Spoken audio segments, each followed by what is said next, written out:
Hey everybody, and welcome back to Nerd to the Third, episode 11, your stop for video games, movies, and everything nerdy. Today we're bringing you the power of three with your hosts, Nick, Nate, and the ever-rotating third chair. He's 2 times the gamer than anybody else, Chuck, the bipartisan gamer.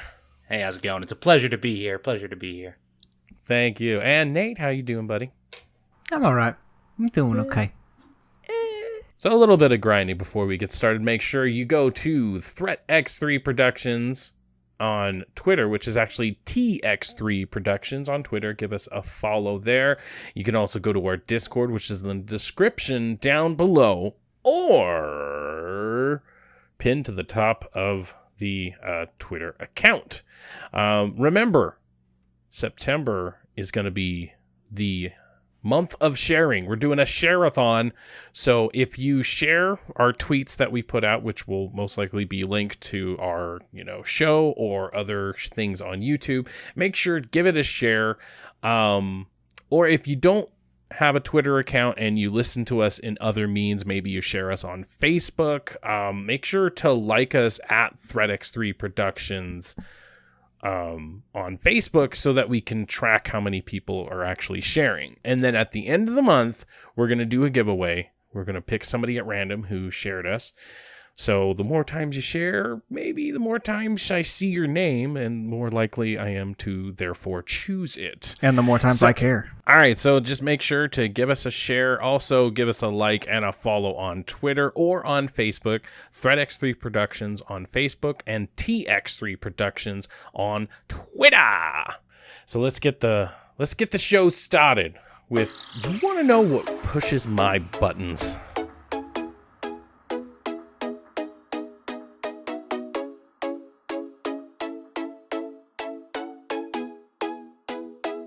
What pushes your buttons, Nick? Tell me about the buttons. Oh, yeah. I have so many buttons. You push the right one, and boom, I reload. I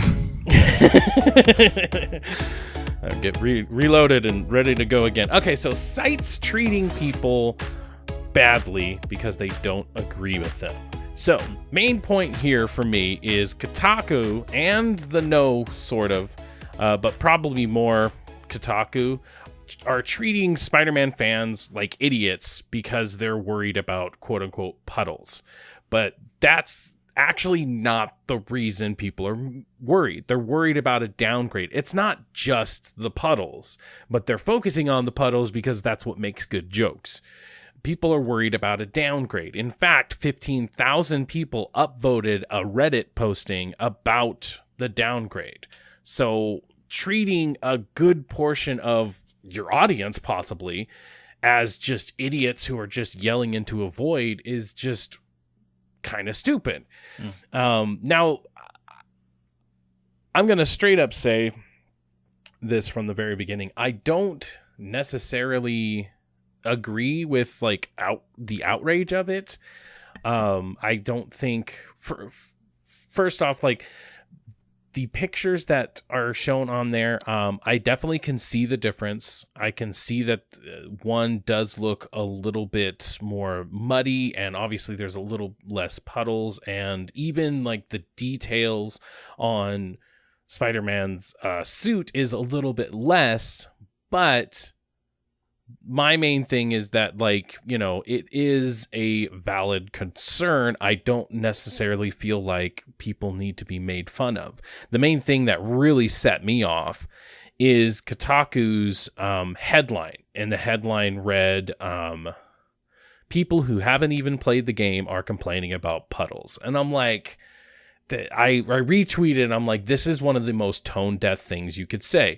Oh, wait, these are the same people who've talked about Far Cry not being political enough and Dark Souls being sexist. I was like, can you breathe? What I say? Can you breathe on your soapbox on the Everest? What's your guys' look on the whole downgrade Puddlegate controversy, Chuck? For me, personally, I'm not super concerned about the graphical fidelity of the game. I think it's going to look gorgeous no matter what. However, I can agree with Kotaku really shouldn't be handling it this way. I find a lot of times the way that they sort of address their audience is a bit weird. Like they're kind of like, you either think this way like we do, or you're sort of an idiot. And that's kind of like an underlying message that I get from a lot of what they write and what they do there.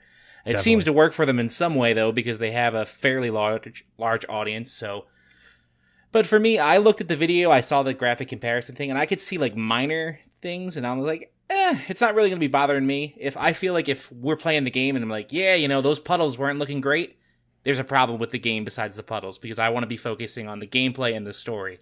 That's Right. really what I want to hit with this one. I think that if they can get the gameplay to play nice, feel super great, like you actually feel like Spider-Man, you feel like a hero, and they back that up with a good story, I don't need puddles. Remove all. I don't care if it's raining and there's no puddles. Take them all out. Yeah. And Nate? So, I was saying before the show, I can understand people's concerns, like people concerning, about, hey, they removed a puddle, because they are worried about a downgrade, because all of us have been scarred by games like Watch Dogs and The Division, when their initial... And even Siege. So, Siege... the thing is that they're all Ubisoft. That's not on purpose. Right. Well, the reason I didn't say Siege is because Siege literally became a different game. Far as Watch Dogs and The Division, they were the same game, just looked totally different.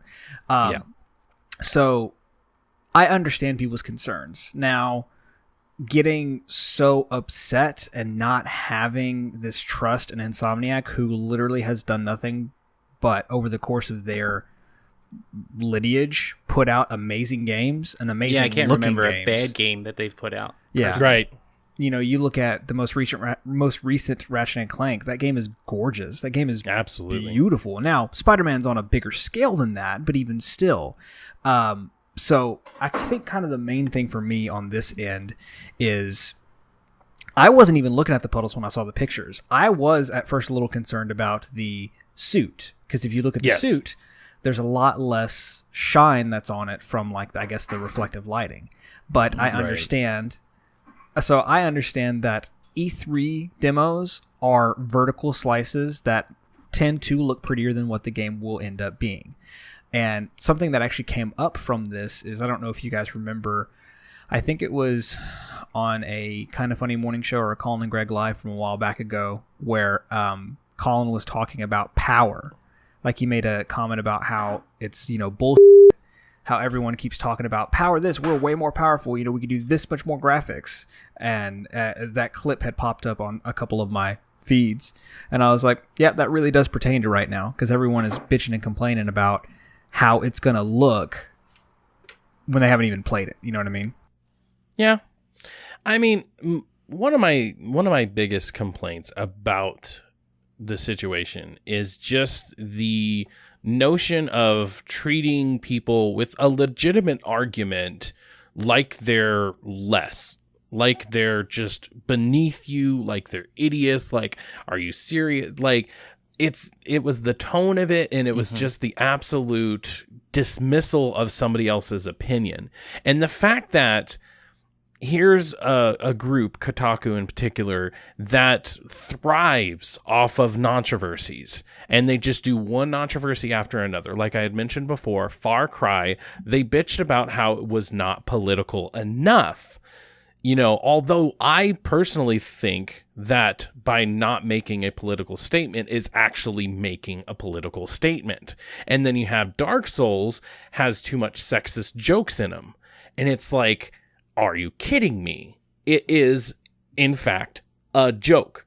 And especially in Dark Souls, like, you can only put certain things down. So, like, one that they complained about is woman ahead, try thrusting. And it's a joke. It's a childish joke, but it's also, they are using the pre-made messages that you have access to, because they don't let you just type whatever you want. They have certain ones that you have to do. And so they're using what they have to make something silly. And that's user created, right? In Dark Souls, those messages? Yes, it's user created. Okay, and so that's not a reflection on the game. It's a reflection on the community. Exactly. But then who is it hurting? And why is something like that, sexist?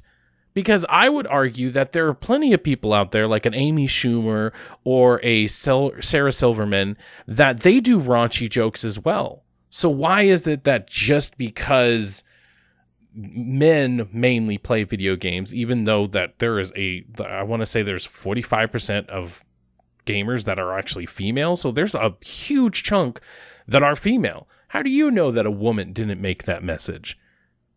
You know, it's just the absolute, audacity of a Kotaku who just thrives on controversies to then have this controversy, but because they don't agree with it, people are idiots if they believe it.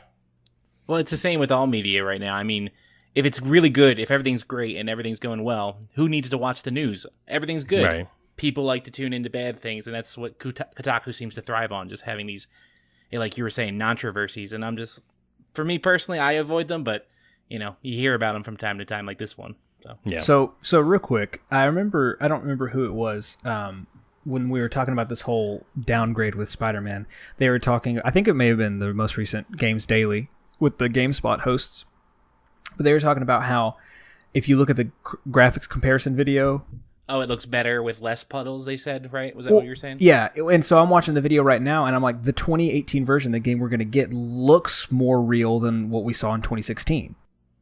Yeah, I would agree with that. Mm-hmm. I mean, because the 2016 looks like it was fabricated to put on a good show. Yeah. And see, I would argue that there might be, I didn't look into like the Reddit post in particular, but the pictures that we saw, there's a couple of questions that I would definitely like answered. And that is it a PlayStation Pro? Is it in 1080p or is it in 720p? Because things like that could definitely affect it, and so, but still, like, if that's the case, it's a PlayStation 4 instead of a PlayStation Pro. That kind of seems like an easy answer, and this would have been nothing from the very beginning. But somebody bringing up a very valid, concern. Now, is it that person's fault that the internet then took it and maybe ran with it? No. Yes, no, maybe so. But either way, for anybody, okay, another thing that I find really, really annoying is that, let's say IGN came out and they made a joke, a hilarious one in my opinion. They made a hilarious joke when God of War came out. God of War, they did a graphics comparison, quote unquote, where God of War on the PlayStation 4 and God of War on the Xbox One. And so obviously the Xbox One was blank because it's not on the Xbox One. It was very funny. It was hilarious.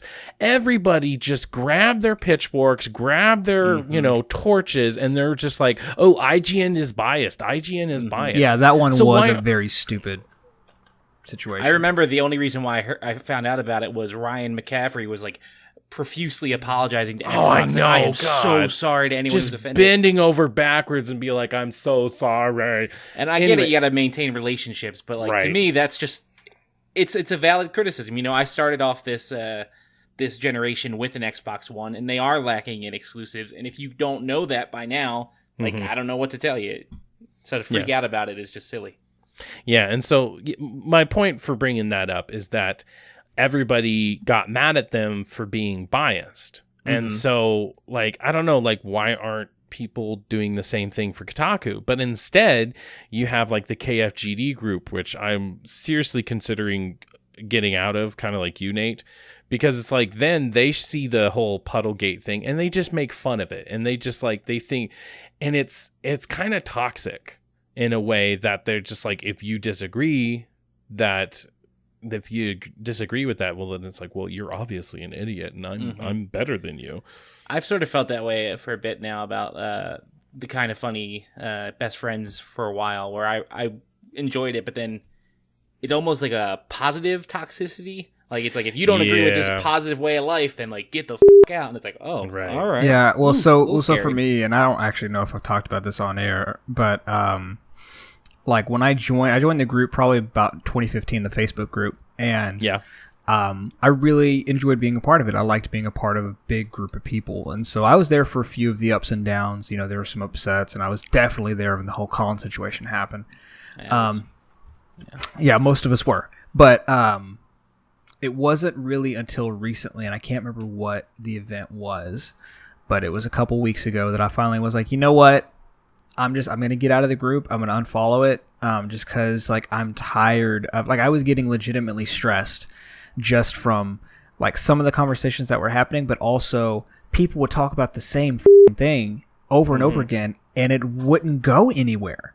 Like, people would just be talking in circles about the same thing. And that's because it's so one-sided. Right. I'm also in the Colin's Last Stand group on Facebook, and they'd have the same conversations, but it would be from several different angles. And I'm not trying to say one is better than the other, but you know, like Chuck said, when you have like people who are just like one way and that's it, like the positive toxicity or whatever, it's still toxicity. Right. A lot of people equate toxicity to, oh, you're a racist, you're a bigot, you're a blah blah blah blah blah. You must be some right-wing nut, and so that makes you toxic. And it's like, it has absolutely nothing to do with political standing or even just like religious standing or anything. Any group could be toxic. Like, I mean, think about this. There's this one crazy chick at Taco Bell, and every time we would go there, she would answer like, "Hi, how's it going? What can I get for you today?" That is toxic, because I hear that and it's like nails on a chalkboard, and I'm just like, I would legit, every time we'd pull up to the drive-through window, I would legit like cringe and just like, okay, who's it going to be today? Is it going to be a normie, or is it going to be that girl that I absolutely hate? And there was definitely a time that I stopped going to that particular Taco Bell because I was just like, I'm not happy today. I don't want to be happy. Leave me alone.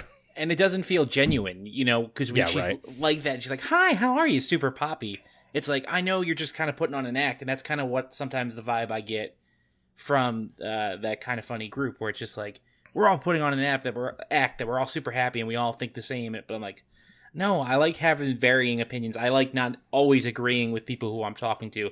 That's how conversation and learning happens. Because if we all agreed, why are we talking? We know already. We all agree. Let's just sit here in silence. Yeah, it's also one of those that, not just in the Facebook group, but just in real life, I don't have respect for you if I bring a valid argument to the table and you tell me to f*** off, or you tell me that you call me some sort of word. And like, prime example, when all of this Me Too stuff was real big and going on in the Kind of Funny group, it was f***ing awful. Oh my god, like especially the Aziz Ansari thing.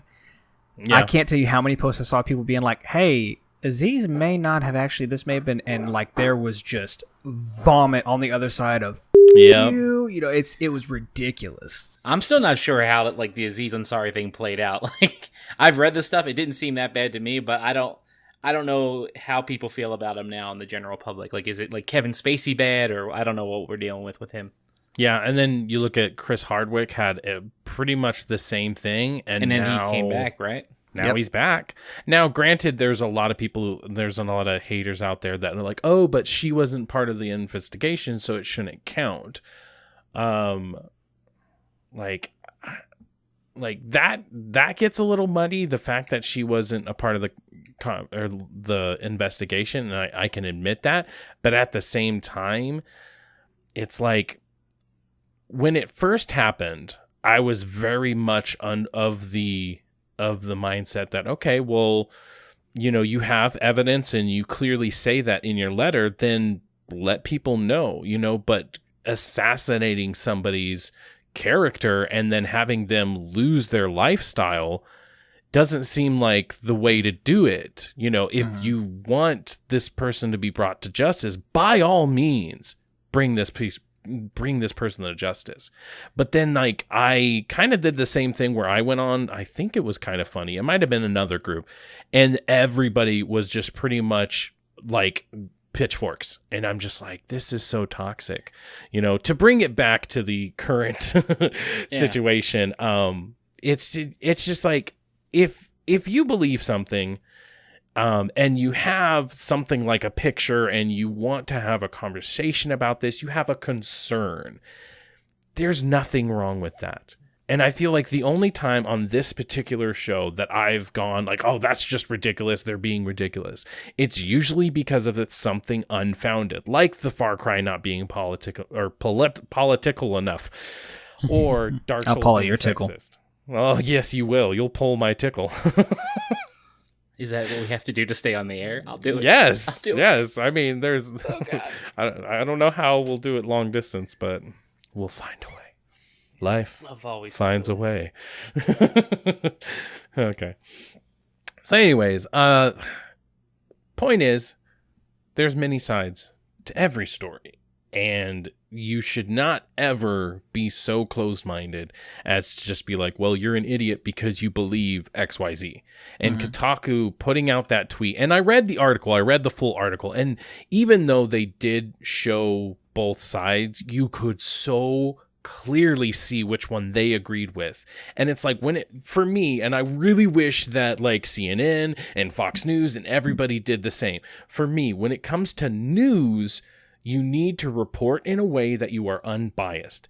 If you are going to have your opinion, then it should be an opinion piece. It should have on the very top of the page, opinion article or something. Opinion like should be in the title or something, because it is not news. You are not reporting news. You are reporting your opinion. And that's what we do on this show. And I don't try to, put it any other way. This segment is called, what pushes my buttons. So you can clearly know that this is really what pushes my personal buttons. But then I also ask your guys' opinions. I want to know what everybody thinks. And if somebody disagreed with me and thought that I was being an idiot, I would want to know why. Why am I an idiot just for seeing two pictures and going, yeah, maybe there's something to talk about there. Yeah, and just because you don't agree with someone doesn't necessarily even mean that they're an idiot, and I know that's just like a simple general way to say it, but right. Just because I look at something and don't see a problem with it and you do, doesn't mean I have to go, well, you're an idiot, or you're this, or you're like, it's so easy to put people in a label, but people are diverse, they're interesting. They can't be put into one box. Yep. And you know who thinks outside of the box? People who make video games. Bum, bum, bum, bum. Because otherwise we'd still be stuck with two paddles and a ball. It wasn't until somebody thought, wait, what if that paddle was a person? What if the ball was an objective? I have to go get the objective. Wait, let's put some walls here. And there's so many instances where it's like, we wouldn't have the games we had today if people didn't think outside the box. Duke Nukem 3D. I mean, that is technically 2D, but they made it in such a way, they thought outside the box, and, long tangent, but you know what I mean. What would loot boxes look like in Pong, though? That's the big question. That's what we need to get on it. Right. I want my rare paddle. The paddle is blue. Ooh. All right, so we would like to know your guys' opinion. We would like to see your whole input and everything. We can definitely have a discussion on TX3 Productions on Twitter, or go to our Discord, or ThreadX3 Productions on Facebook. Up next is the Weekly Grind.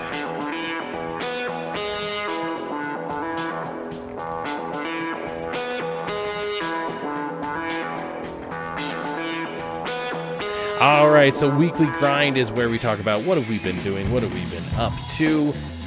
Mr. Chuck, Bipartisan Gamer, what are you doing? What am I doing? Let me tell you, my friend. So one thing I'm doing right now, I'm watching The Great British Bake Off. Has anyone seen this show? Oh, yeah. It is the most nonchalant reality show that I've ever seen. It's just these British people who are baking.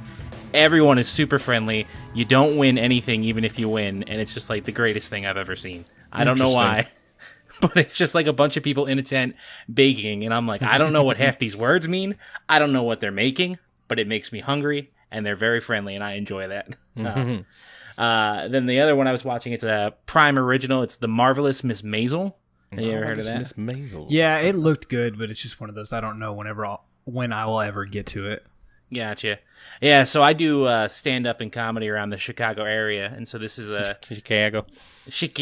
So this is kind of a close to home thing for me. So I've watched it, binged the whole first season. Only 8 episodes. They are an hour long, but it was pretty good. It was pretty funny. You could definitely feel the tinges of like the Me Too movement in it, which is kind of weird because this is like set in like the 50s. So it's this woman from the 50s. Her husband leaves her, and she just goes and does this drunken rant on a comedy stage. And then from there, she just starts doing stand-up, and it's cool and it's really good. Parts of it, I'm just like, I don't know if that would actually be happening in the 50s or if we're just putting a spin on it to fit today's culture, but it's interesting. I enjoy it. And it's really, did anyone see, what's the one with Kevin Spacey? And he was the House of Cards. Yeah. Oh, okay, yeah. There's the prostitute in House of Cards who was around for a while. Yeah. She's a call girl. Excuse me. Get your terminology correct. Wait. Are you talking about the reporter? No. Oh, no. I know who you're talking about. The bald guy was hanging out with. Yeah, I know who you're talking about. Yeah. So she is the main character, and it's a amazing juxtaposition of when she's in there, it's all like dour and sad and dark, and here she's all bright and poppy, and it's just like, oh, you're a diverse actor. So like, good for you. You did very, very good work here. So I found that interesting when I realized that's who it was, because I was like, you've watched the show and you've been like, I know her from somewhere. Where do I know her? And I was like, oh, that's where it was. No. And then gaming wise, I've been slowing down a little bit with gaming just because back to school, full-time job. So I've been a little slow, but I did. Banner Saga 3 recently came out. Did any of you play the Banner Saga games? No. I never got a chance. It's pretty good. It's like a turn-based RPG, kind of old school in that way, and you're pretty much in charge of this caravan, and you're leading them basically from the end of the world. Like the world's ending, and you need to keep your people alive. And it's all like choice-based decisions and then turn-based combat, and that's pretty good. And every choice that you make either hurts or helps. And the cool thing about it is a lot of times morality and decision-making in games is very black and white, where it's like, clearly if I make this choice, I'm making a good choice, and clearly if I make this choice, I'm making a bad one. And Banner Saga kind of throws it out the window, where it's like, I think this is good, and then sometimes it is, and then sometimes it's like, well, that was a terrible mistake, and a lot of people just died for no reason. Right. I think one of the most annoying choice system, I'm doing quotes, by the way, choice systems was Armia 2 40 Days. 40th Day. I never played that one. 40th Day or love that something. game. It was the second one, but what I absolutely I loved it too. I think it was way underrated. But anyways, what I absolutely positively hated is that every good choice would show you that you actually f***ed up. Yep. And every bad choice actually showed you that you did the right thing. And it's like I can kind of see what they're doing because they're subverting expectations, but for every single choice that I made in the game to just slap me in the face, like it was novel for certain things, but then for other things it's like, you know what, screw you. I mean, how was I supposed to know that was the wrong quote unquote decision? It was just such, and it was so stupid, because especially if you wanted to do if you wanted to go through the whole game making good decisions, and then maybe the second time you went through it you wanted to do the bad decisions, it was just like, I don't know, it's just such a stupid decision just to be like, nope, actually you're an asshole. Yeah, I remember that too. The main thing I liked about 40th Day was just like throwing a soda can suppressor on a gun and like just doing that stuff in the elevator. That was fun. Yeah.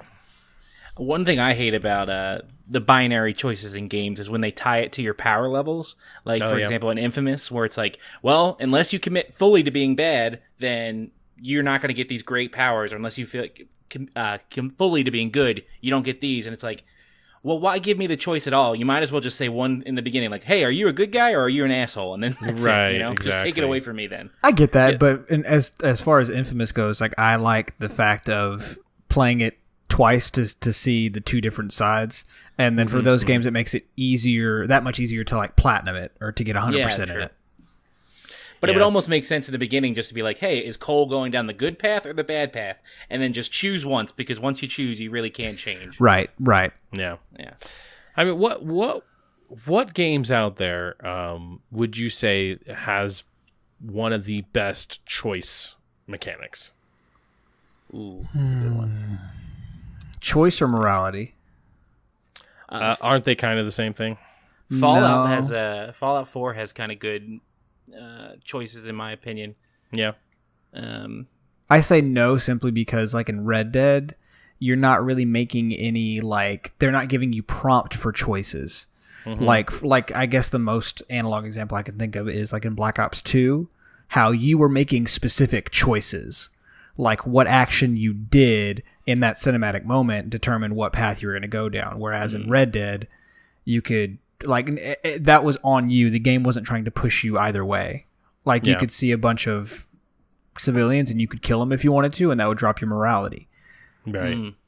Or you could put on a Desperado mask and apparently do whatever you want. And pretty much. Figure it out. Yeah, pretty much. Oh, that bandana just completely changes. Who is that? It's like Clark Kent. I think one of the best examples that I can think of off the top of my head of a really good choice, quote unquote, system is actually Spec Ops: The Line. Yeah, that was pretty good. Yeah. One of the very first times it, quote unquote, makes you choose. Do you shoot this guy or do you shoot this guy? Well, actually, what you wouldn't know unless maybe you tried it is that you don't actually have to choose left or right. You can actually choose to do nothing. And now that I said that out loud, another one that's a good one is Until Dawn, I think. Because there are some instances where doing nothing can be an option.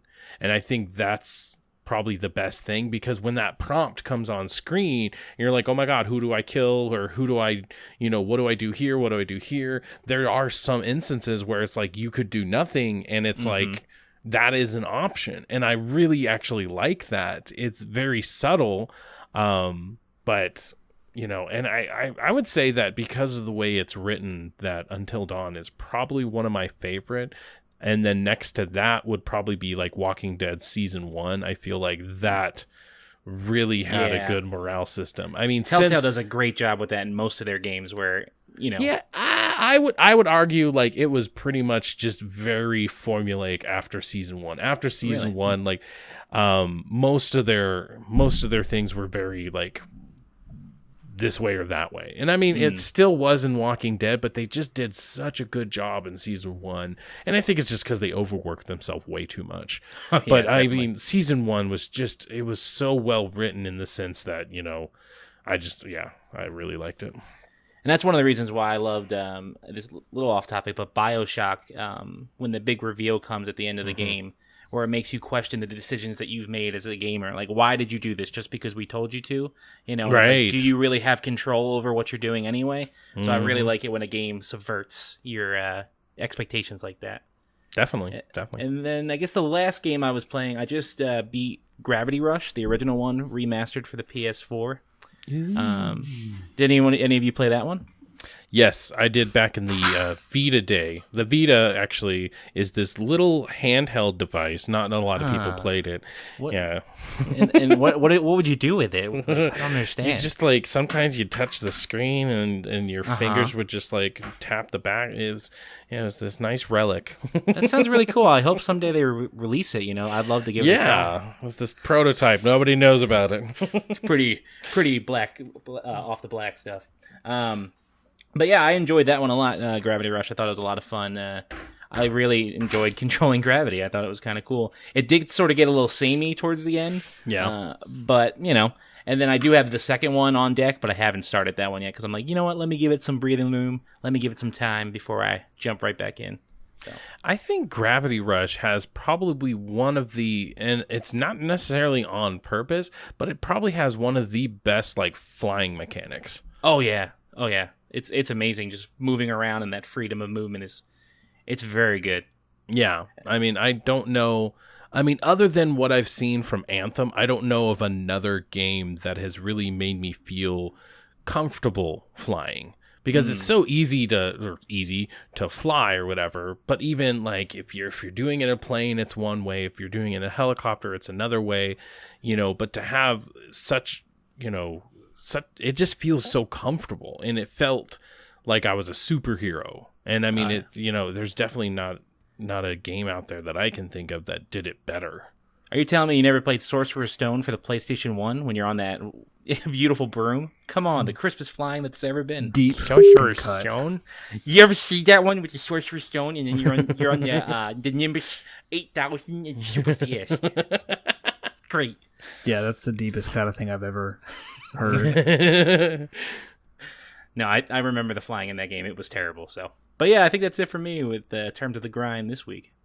Good. I'm tired of listening to you, Nate. Thank God. So not too much for me. I have actually, I guess this buys into Spidey hype even more, but the Kind of Funny guys have started their Spider-Man in review, Oh yeah. little series, and I think I talked about it last week. If I didn't, I'll say it again. I realized I don't think I have any of the Spider-Man movies on Blu-ray, and so I went and got them. So I've been actually really, really wanting to watch the first Spider-Man again, and I just haven't had a chance to yet. But the Sam Raimi trilogy. Yeah. Okay. To start, I'll follow this. I didn't do the X-Men one yet, just because I don't have all of them. Mm-hmm. But so I'll follow this one and then watch from Raimi to Andrew Garfield's Spider-Man. But they're not doing Tom Holland's? No, they are. But I've seen Homecoming recently, so I might watch that again. I might not. But I haven't seen gotcha. the Amazing Spider-Man series and Sam Raimi's in years. Yeah. It's been a long time. But you notice how like people equate the first trilogy to the Sam Raimi, and the second to Andrew Garfield, and then the third to Tom Holland. I mean, what's that tell you about the people who made the movie? Because it's like people equate the first trilogy to Mark Sam Raimi. Webb? Wasn't that the guy who did this? It was I something think Webb. so, because yeah. remember I the think game you're was right. funny that it was like, oh, Webb, Spider. But Yeah, okay, I think you're right. But my point is that the general people refer to it as the Sam Raimi. They don't refer to it as Tobey Maguire's Spider-Man. They refer to it as Sam Raimi's Spider-Man. And then they refer Amazing Spider-Man as Andrew Garfield's Spider-Man and Tom Holland's Spider-Man. So I don't know. It's just a little observation I just had. So as far as Spider-Man goes, the Tobey Maguire, because that's the one I grew up with, is kind of my favorite Spider-Man, but he is my absolute bottom tier least favorite Peter Parker. I really enjoyed Andrew Garfield's performance. Like if I had to give a personal preference, I would probably give it to Garfield than Tom Holland. Although Tom Holland, I will agree, is the perfect Spider-Man / Peter Parker. he's the best at both. Yeah, exactly. I can see that. Yeah. But Garfield probably was my favorite Peter performance, like as far as an actor goes. I would say, I don't know. It's really close as far as Tom Holland and Andrew Garfield. I think Andrew Garfield for me pulls a little bit ahead because, I guess it was just a little bit more mature. I guess. Yeah, and that's kind of where I'm at. Tom Holland's, except for at the very, very end where he finds out the dad is, the Vulture or whatever. Other than that, it was very, very lighthearted. And I guess that fits the whole homecoming aesthetic or whatever. But as far as like a storytelling perspective, like I genuinely felt it when Uncle Ben died in Amazing Spider-Man. I genuinely felt that.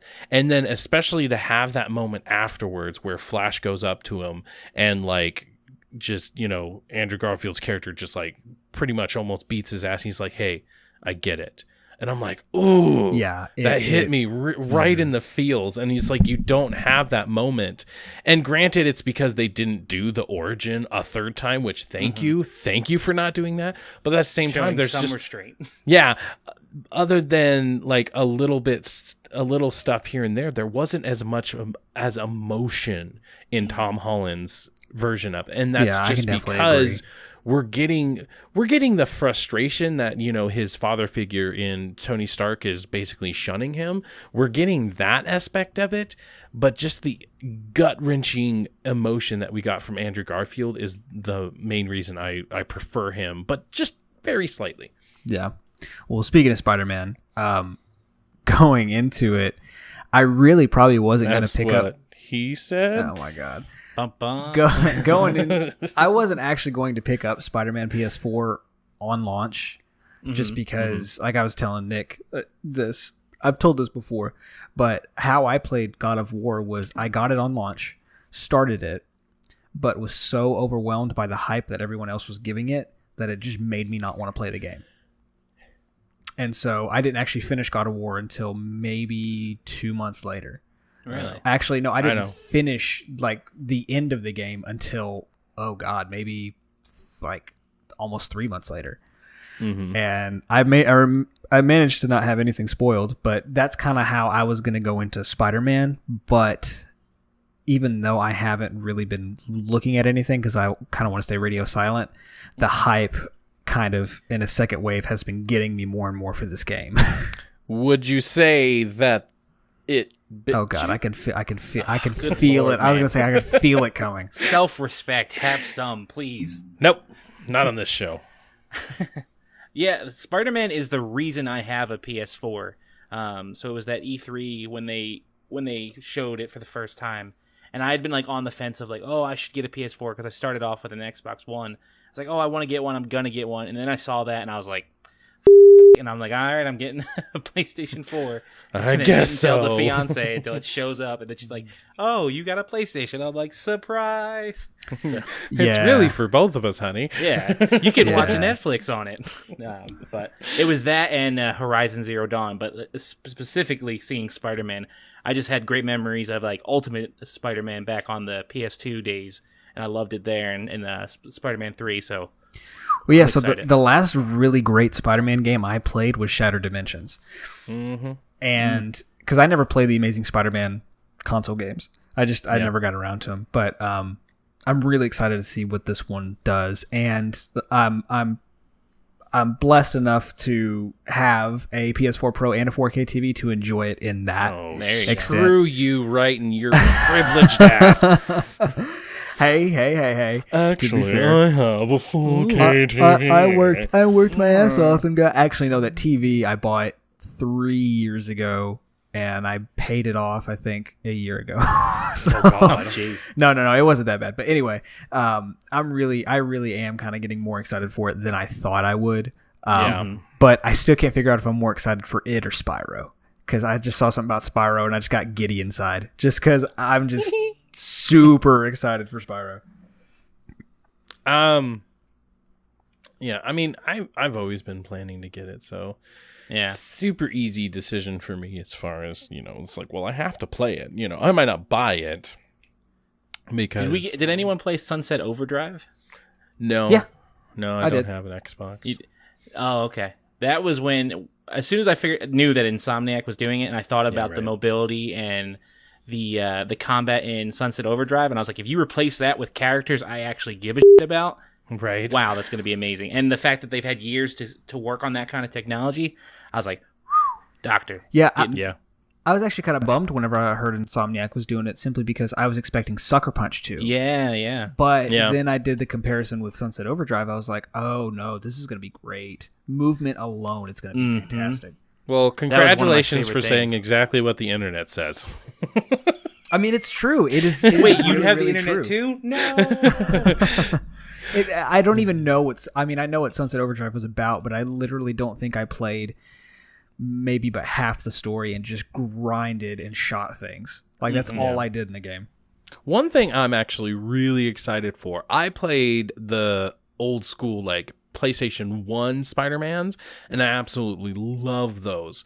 And just recently, that's a good I one. saw some gameplay of like the indoor sections, and just the way he was like crawling up the walls, going into the vents, going through the vents, it just like, nostalgia hit me hard, and I was like, okay, like somehow that, as stupid as that seems, somehow that really got me excited. Crawling in vents got me excited for Spider-Man. I think it's because that's what Spider-Man, if Spider-Man were real and if he existed, that's what he would do. And this is like as close as we are ever going to get to being able to be Spider-Man. And I think that's why. It's the small touches, Yeah, definitely.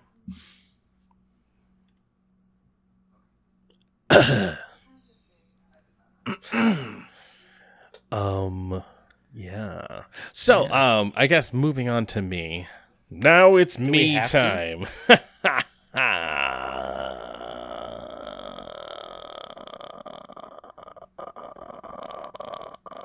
he came. Ew. Not supposed to say it out loud. Jeez. Mega Man Legends. So there's this user on Twitter, if you've ever heard of it. That thing where people tweet. No? We know what Twitter is. Anyways, there's this guy, Wario64, and he does a lot of deals. And so one of the deals he showed was they were having a sale for Mega Man Legends 1 and 2.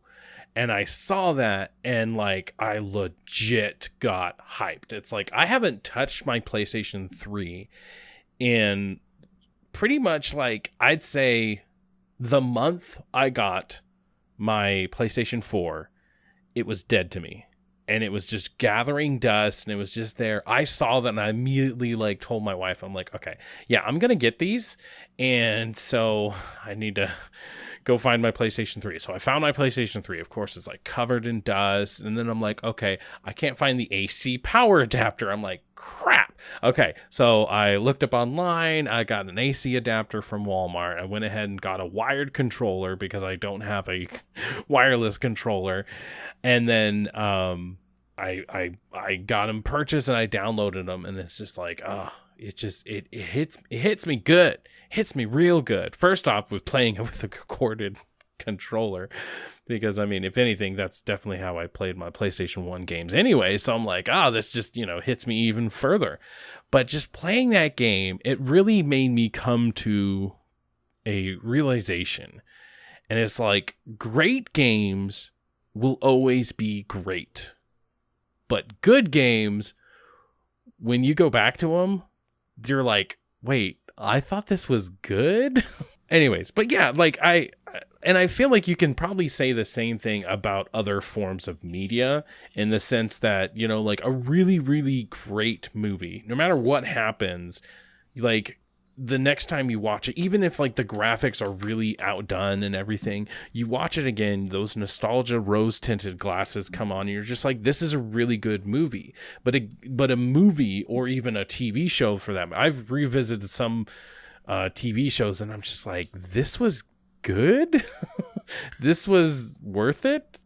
This was worth my time. So I have a perfect example of this. I was talking to someone the other day about Spyro.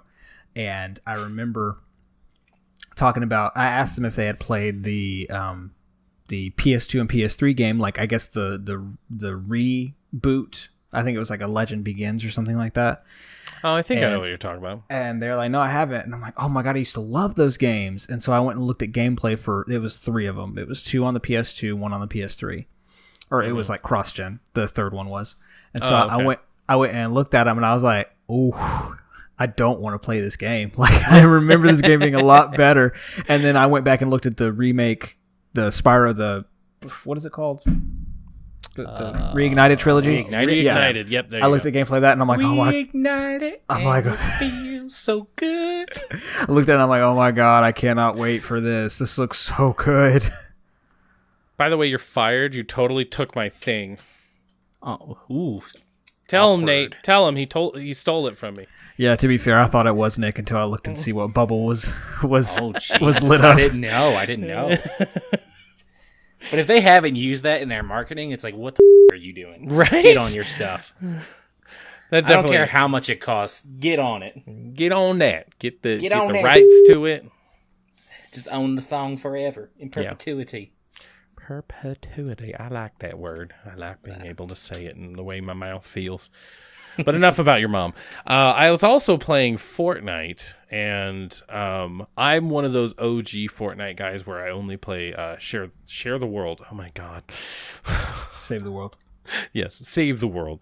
I play Save the World. The main reason is because I play with my wife, and we like playing co-op games together. She doesn't really like competitive. So yeah, we've been trying to get out of Plankerton. Anybody who plays Save the World knows what I'm talking about. No one. Right. Shut up. But yeah, I've actually been enjoying it. Like we just become a new obsession of ours. Like we played the absolute crap of it when it first came out, and yeah, there's just this kind of resurgence, and we're like, now that we kind of have this goal, it's like, let's get out of Plankerton, and it's really fun. But it's definitely starting to grate on me. And the funny thing is that when the Save the World first came out, there was a lot of reviews talking about how like 20 hours in or 30 hours in, they hit this wall and it's like, oh my God, it's just so grindy and stuff like that. And I feel like I finally hit that wall because like the weapons we have, because there's a lot of crafting in it, the weapons we have, if we evolve them too much, then we don't get the materials quite yet. Like basically like a level 1 gun takes like a copper piece, a level 2 takes a silver piece, and then a level 3 or evolution 3 takes malachite. Well, we don't get that much malachite, so if I use the gun too much and it breaks down, I no longer get to use the gun. So I have to be very strategic about, okay, I want to evolve this one. But then that also makes it so that when we're getting up to the higher level missions, it makes it really hard because it's like, okay, I need better guns in order to make this, more doable.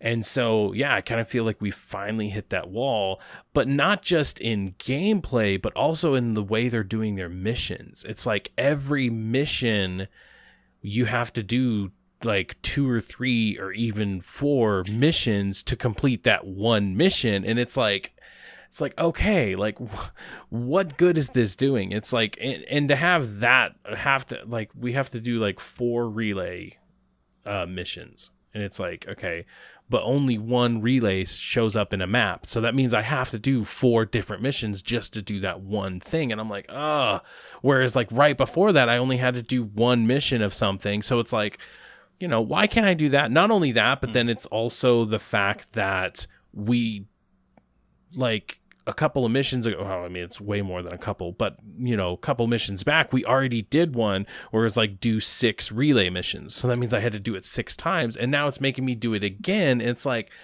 I'm okay if you just throw up something random because they do it all the time where it's like, go pick up 5 boxes of burgers. Usually they'll put in just enough so that you have to do it at least twice or whatever. But at least that's like, it's something different. It's a BS reason, or it's a BS excuse for the story, but at least it's something different, making me literally do the same stuff over and over again. Like, go do a van mission, go do a weather balloon mission. And they don't even try to like hide it behind something. It's like, come on, just give me an actual like story. And so yeah, it really sucks because it's like I really enjoy the game and everything, but it's like I definitely hit that point that everybody who reviewed it was talking about. So ugh. Oh, it took you a couple years, right? It's only been out for like a year, and I have like two thoughts on what you just said. One, when it comes to gaming, right when something starts to feel like a job for me, which is kind of what it sounded like it was becoming for you. It's like, well, I have to do this so I could do this, and so I could do this, and you don't seem like you really want to do it. That's when I stop. That's when I'm like, all right, like this was fun, I enjoyed it, but I'm done. And then yeah.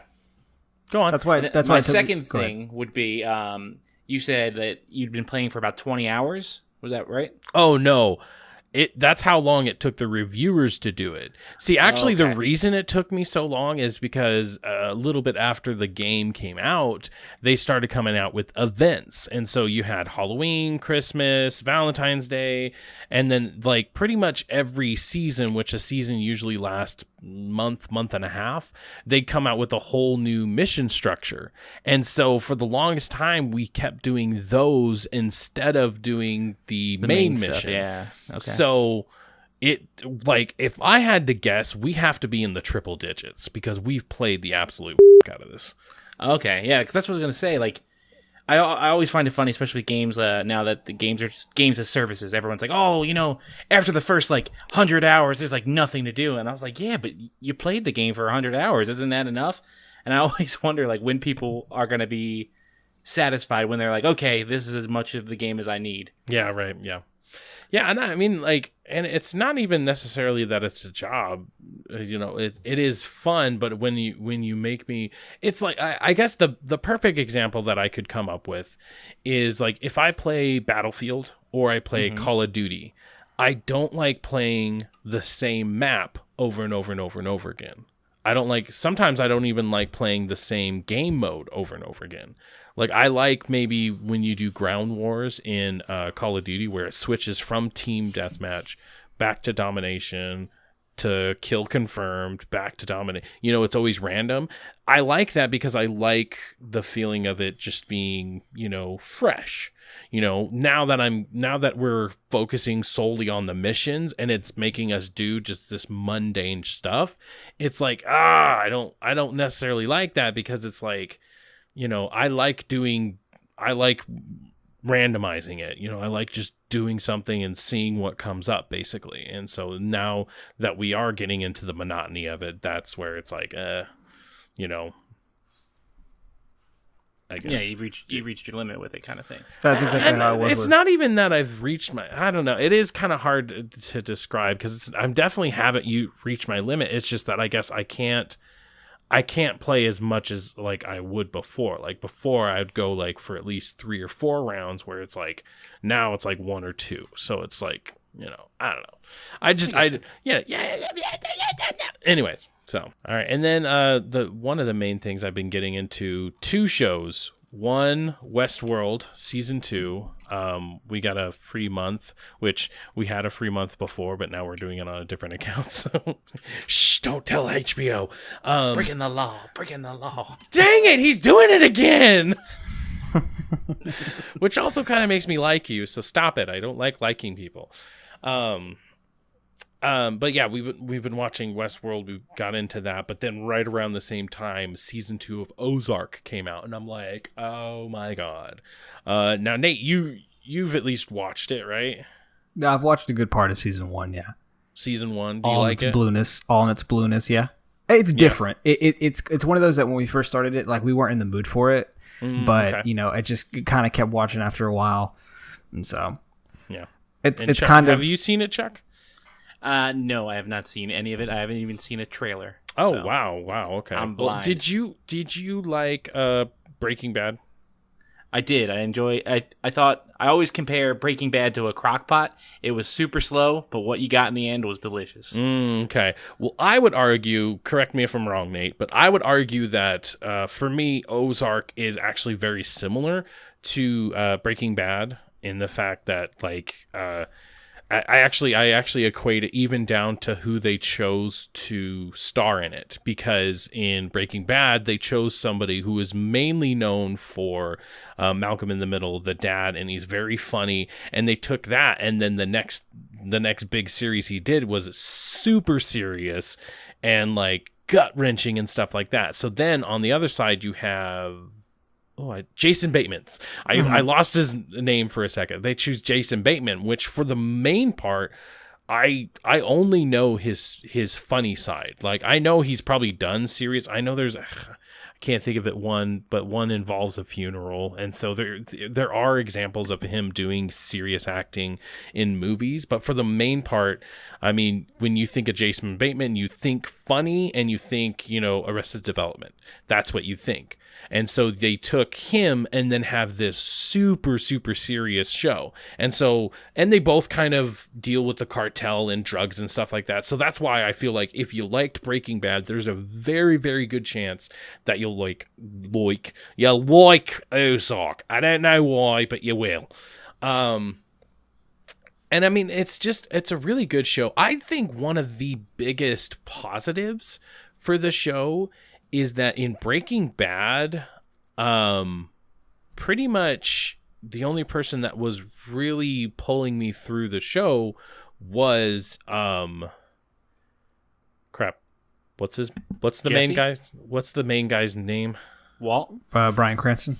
Thank you, Bryan Cranston. Bryan Cranston, and obviously Aaron Paul, the guy who played Jesse, those two were pretty much the people who were pulling me through the entire show.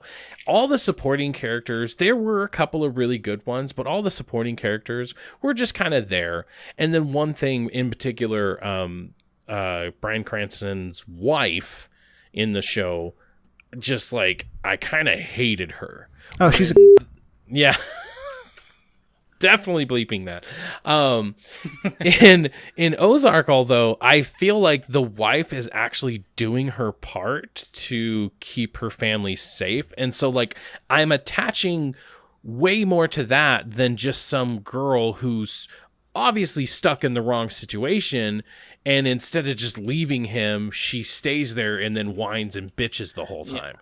The problem with characters like that is, if they get their way, the show is over. There is no more show. And it's like, how are we as an audience supposed to care about them at all? Exactly. It's like, well, if she succeeds, then we don't get to watch anything. So boo her.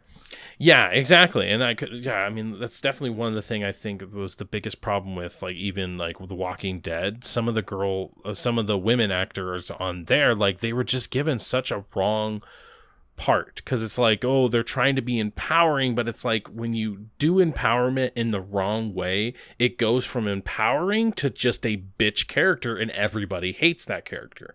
So this one, you have the wife, she's done something appalling, I won't say what, from the very beginning of the season, she's done something appalling, but then they take the situation and she actually helps out, she actually does her part from the very beginning, unlike the girl from Breaking Bad, where it's like season 4 or 5, she finally starts to help out. But like I said, I feel like she's complaining the entire time. She is. Whereas here we are, very beginning of the season, she knows about everything and she helps out with it. And, you know, and I don't want to give too much away, because if you've only been through part of season 1, then, you know, definitely what happens at the end of season 1 is obviously carrying it over into this one, and how they're dealing with the situation is really good. And I'm really enjoying it so far. I think we're only about 2 episodes in, but it's definitely good. And I will second my statement. If you like Breaking Bad, go ahead and give it a try. And I mean, just the performances alone from Jason Bateman and the woman, which I apologize, I don't remember her name. The performances from them are just really good. And then I'd even argue, I started this and then I forgot to finish it. So Breaking Bad, only Jesse and Walter get you through the series, whereas this one, a lot of the side characters are very interesting and feel like real enough people that even the side characters I'm interested in. So that's my Ozark outpouring. I tried to alliterate it. It didn't work too well. There's no place like Ozark. So yeah, I mean, check it out, both of you. And like, Nate, can we talk about a serious problem that you have? What? Stop not finishing starting things? A freaking series and then not finishing it. Yeah, I know. Just follow your heart, Nate. Just follow your heart. No, because then he wouldn't watch anything. He'd just be like in the corner, like, I'm gonna watch Teenage Mutant Ninja Turtles because it's familiar. All right. So what have you guys been up to? Let us know in the comments below or on Twitter or Discord. All right. Next up is a new segment called Incoming Threats.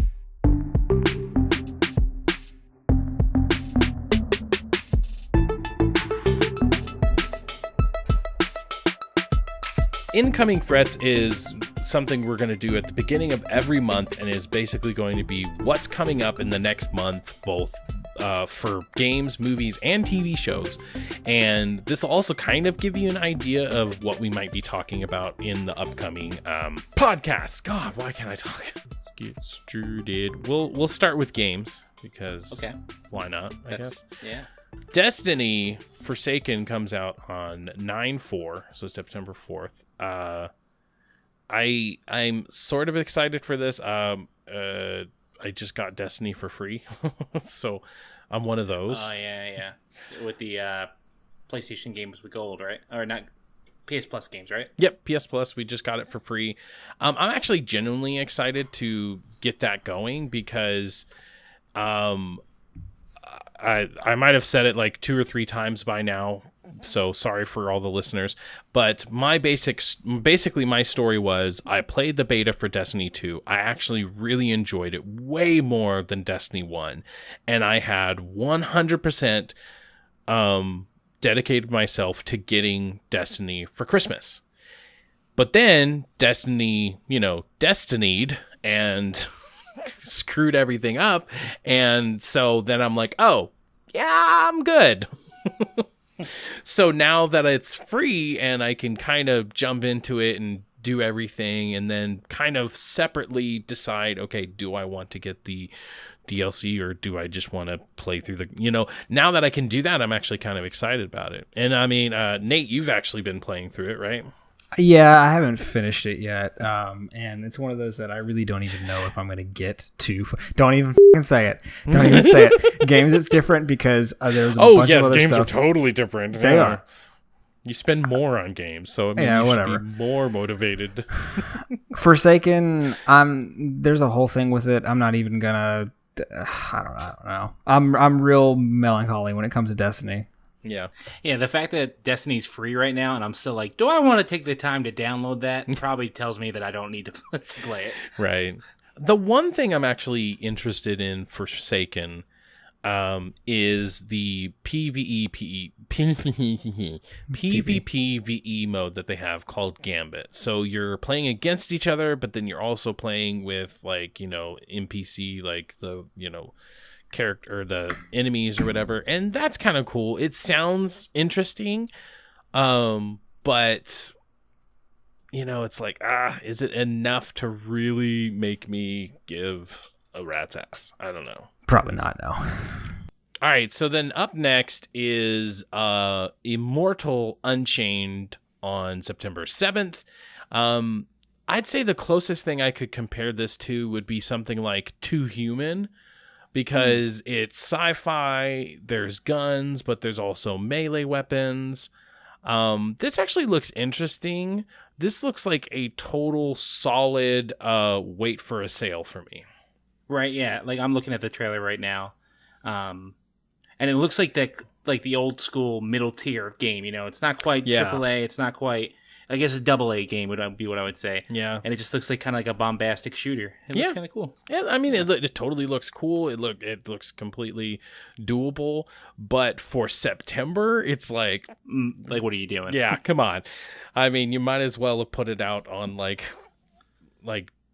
December. I mean, that's the only other month I could think that would be bad, because everybody's already done their Christmas shopping, especially this year, So yeah. Hey Nate, what do you think? Nate.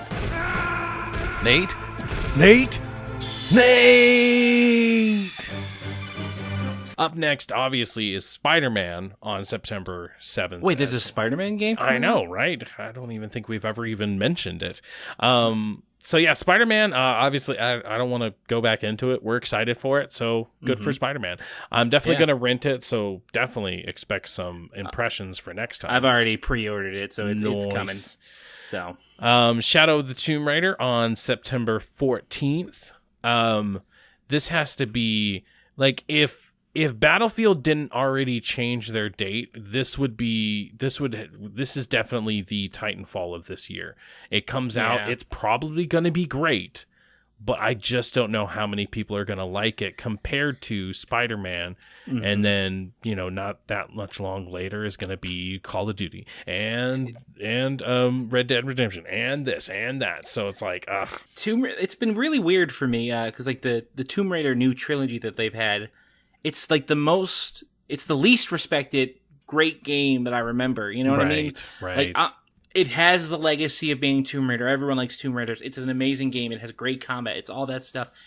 But it doesn't seem to ever move the needle. And I'm guilty of it too, because my brother-in-law is a huge fan of these ones, so he buys them and then I just borrow them from him when he's done. Yeah. So I'm not doing it either. But at the same time, I'm just like, I don't get why this game. I don't get why it's coming out when it does. Like, just put it in the beginning of the year. Hell, put it out in the summer when there's nothing to play. Yeah. And it would sell gangbusters, but you can't expect it to compete because it hasn't. It's been proven now twice that it can't compete with the big guns. Yeah. I mean, the second one had the biggest misfortune to have it only on the only on the Xbox. And then when it finally came out, I think I rented it, and it was just like when it did come out, there was just so much other stuff coming out. Mm-hmm. So it got shunned twice. Once when it came out on the Xbox, and then again when it came out on the PlayStation, because it's like, even if I really liked it, it's like it just felt like an old game, because it's like, well, this has already been out for a freaking year. Yep. So, and Tomb Raider has the name recognition where even though it's a new game for the PlayStation, anybody who sees it is like, well, that's an old game. I know Tomb Raider came out. Yeah. And so why should I buy an old game? Definitely. So, yeah. Ugh. It's such a sad, I mean, especially, I mean, if Nate was here. If he was here, he would say that, like, obviously, just like I think Titanfall is one of the best, like, I love Titanfall double too. Jump shooters out there. And I mean, it was such a good game that just got so shunned. And I mean, if there was a game I had to choose, this is it. This is the next Titanfall. It's probably, from what I've seen, I haven't seen a single thing that I haven't liked. But even 6 months from now, I don't know if I want to buy it. I don't know if I want to own it. I mean, the other one's been out for 2-3 years now, and something like that. Yeah, it's come out on sale, and I've wanted to get it, and either I didn't have the money, or it's like, oh, look at this pretty thing. So yeah, but honestly, if my brother-in-law hadn't given it to me, I probably would have never played it, just because it just didn't move the needle for me. Yeah, in that way. So compared to other games around it. Yeah. No. So up next, Valkyria Chronicles 4, September 25th. I'm honestly hoping this comes out as a free-to-play on PlayStation Plus, because I really like the Valkyria Chronicles. I really like the way they have it set up, where it's turn-based, but you get to kind of move around freely and aim freely. But, like, that whole style that they did is really cool, and I actually really like it. But not enough to pay for it. I mean, I'm not the hugest, like, I guess another really good example is XCOM 2. It came out on the consoles afterwards. Everybody was talking about how awesome it was. But it's like, I really like that. And it's like, I'm never going to do it. It came out on for the PlayStation Plus, and it's like, boom, got it, played it, loved it.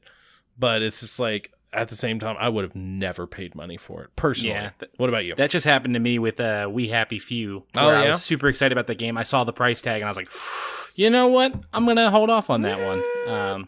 Good. So and then with Valkyria Chronicles, I'm kind of in the same boat. If it comes out for something for free, I'll give it a try. But otherwise, it's a pass for me. Yeah. And I mean, I really like strategy games, or really like strategy RPG games. Me too. But yeah, it's just like, I feel like that time has passed for the most part. As far as like back in the Final Fantasy Tactics age, I'm like, heck yeah, I want to sit down. I got to be in the mood for it now. Yes. Yes. Yeah, and I mean, I think that's just also just because you get older, and it's like spending like 20 minutes on a single battle of a turn-based thing is one thing, but, having something like bombastic like a Call of Duty where you go through a mission and it only takes you like 5 minutes, it's just different. It's harder to compete, yeah. Yeah. So, next is Life is Strange 2. September 20th. It is, isn't it? No, September 27th. Did you play the first one? I did. And I thought it was good.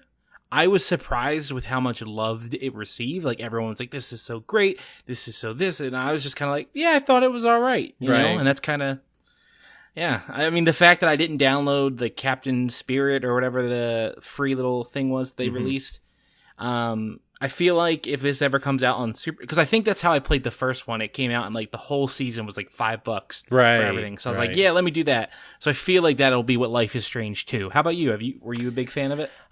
Never played it, and I don't know if I ever will. Like, I want. You're not missing much, I don't think. I don't know. I just like. I feel like here's the thing about this particular type of story or thing.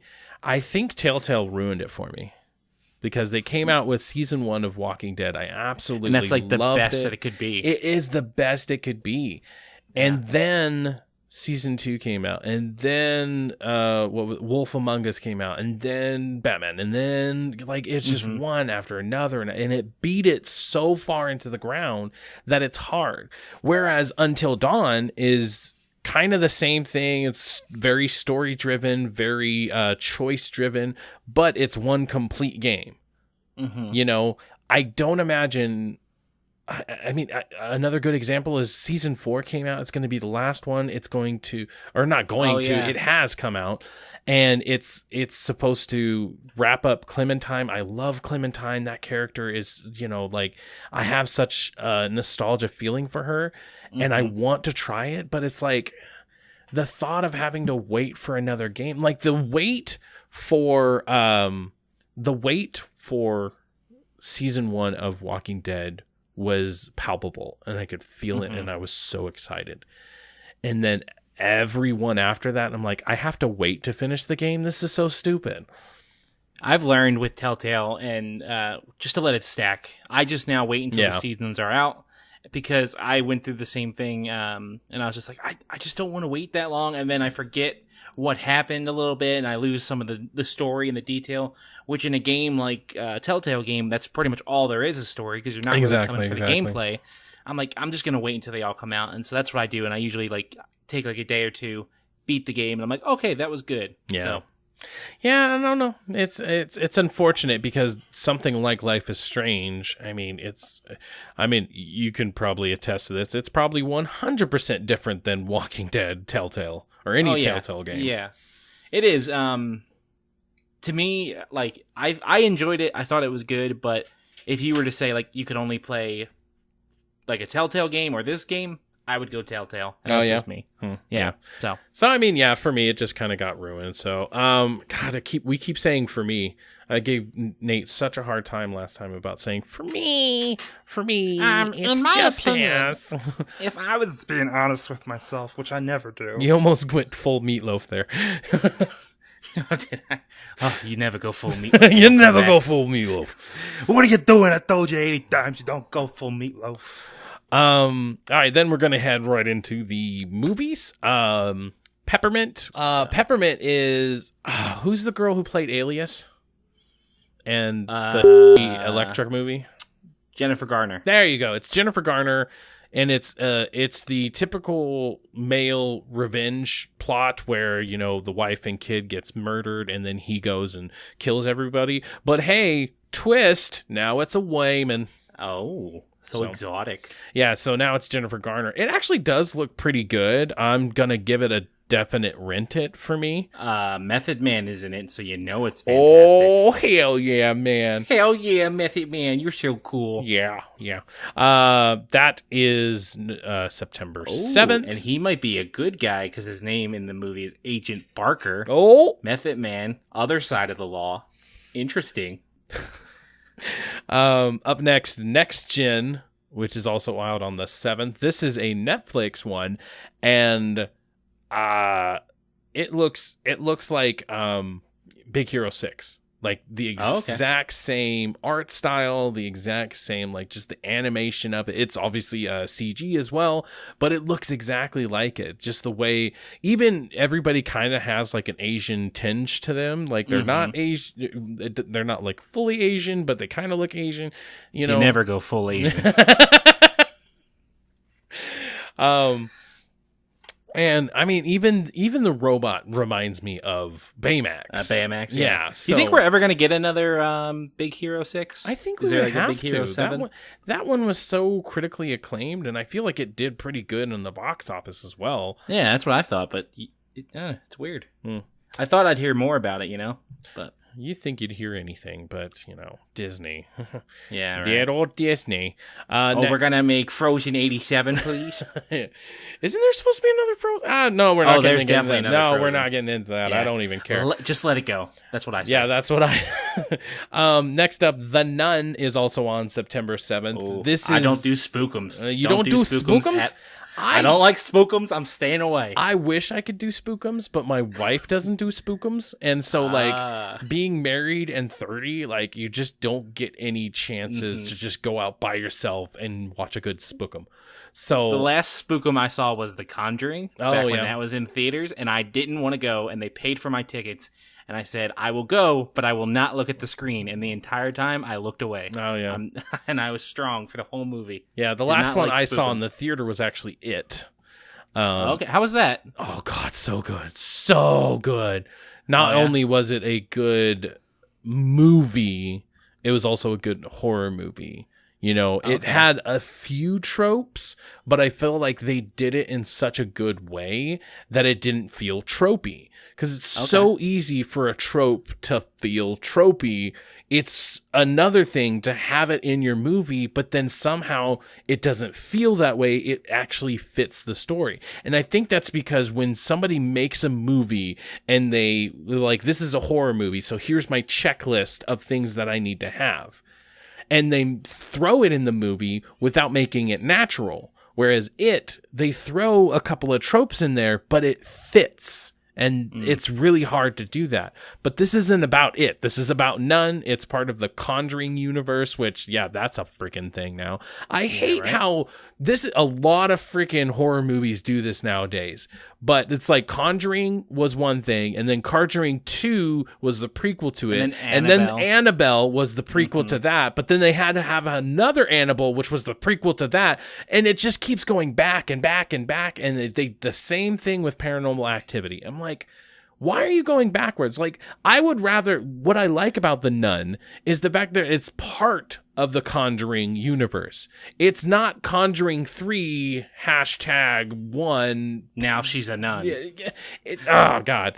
It's Back just in the so habit. stupid. I don't know why all franchises have to do horror franchises always have to go backwards, and it makes no sense. And I think that's because they paint themselves into a corner, because it's like, we defeated the evil. Well, what do we do next time? I mean, I don't know. Grumpity, grumpity, grumps. Next up, one I'm actually sort of excited about. I don't know. The Predator for September 15th.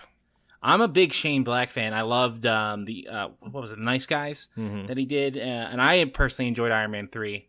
And this might be a little controversial, but remember the Predator with the last one that came out, Adrian Brody. Adrian Brody, thank you. I actually enjoyed that one. Me too. I always just have a soft spot for the Predator. Yeah. I have $5 movie nights on a Tuesday. Yeah, and that's probably when I'm going to go see it. Actually, I do too. So a nice Tuesday, $5 matinee. Boom. Yep. I mean, I haven't really seen anything that I hate about this one. So I mean that's a good thing. I mean, especially when you're digging into somebody's nostalgic, the number one thing that a fan could say about it is, well, I don't hate it.